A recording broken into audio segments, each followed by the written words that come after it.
এদিকে ঢাকেশ্বরী মন্দিরে আছেন আরেক সহকর্মী সাদিয়া ন্যান্সি। পূজার আরো খবর জানতে যুক্ত হচ্ছে তার সঙ্গে। ন্যান্সি, আমাদের বিস্তারিত জানাবেন।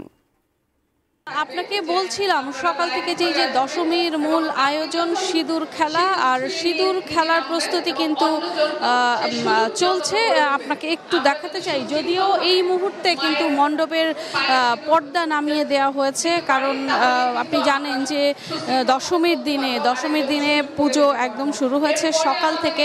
সকালে বিহিত পূজার মাধ্যমে কিন্তু সকালটা শুরু, তারপরে দেবী প্রার্থনা হয়েছে, একদম সব চণ্ডী পাঠ হয়েছে, দেবী দর্শনের ভক্তরা এসেছেন, প্রার্থনা করেছেন একদম শেষ সময়। যদিও ভক্তদের মনে একরকম বিষাদের সুর, দেবীকে বিদায় জানাতে হবে, দেবী আজকে ফিরে যাবেন কৈলাসে। কাজেই যদিও মন খারাপের জায়গাটা ছিল, কিন্তু তবুও তারা খুশি, কারণ দেবীকে এবার কিন্তু নিরাপদভাবে পুজো করতে পেরেছেন।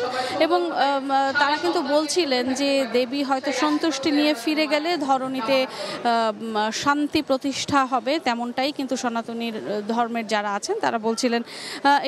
পাশাপাশি হচ্ছে কিছুক্ষণ আগে দেবী প্রার্থনা হয়েছে, তার কাছে কিন্তু সকল হানাহানি, হিংসা, বিদ্বেষ সেগুলো যেন বন্ধ হয়, সেজন্য ভক্তরা প্রার্থনা করেছেন। যদিও সকালে আবহাওয়া খানিকটা খারাপ ছিল, একটু বৃষ্টি ছিল, সেজন্য সাধারণ ভক্তদের, যারা ভক্তরা পুজো দিতে আসেন তাদের উপস্থিতি কিন্তু সকাল নাগাদ একটু কম ছিল, কিন্তু বেলা বাড়ার সঙ্গে সঙ্গেই কিন্তু উপস্থিতি অনেক বেশি বেড়ে গেছে এবং তারা এসেছেন। এবং পুজো যদিও আজকে একটু দেরিতে শুরু হয়েছে, কিছুক্ষণ আগে পুজো শেষ হয়েছে অঞ্জলি দেওয়ার মাধ্যমে। সকালের পুজোর যেই পর্ব, সেই পর্বটি কিন্তু শেষ হয়েছে এবং দেবীর যাত্রা যেন শুভ হয় সেজন্যও কিন্তু তারা পুজো দিয়েছেন।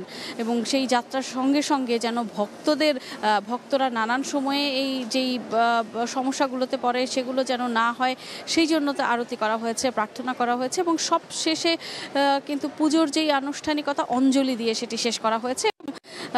সেই অঞ্জলি শেষে এখন কিছুক্ষণের মধ্যে হয়তো সিঁদুর খেলা শুরু হবে, সেই প্রস্তুতি চলছে।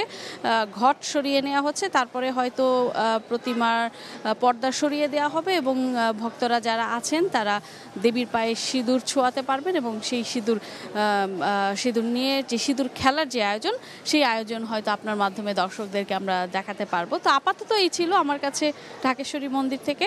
হয়তো পরবর্তীতে সিঁদুর খেলার যে আনুষ্ঠানিকতা সেগুলো আপনার মাধ্যমে দর্শকদেরকে দেখাতে পারবো। ভেদি।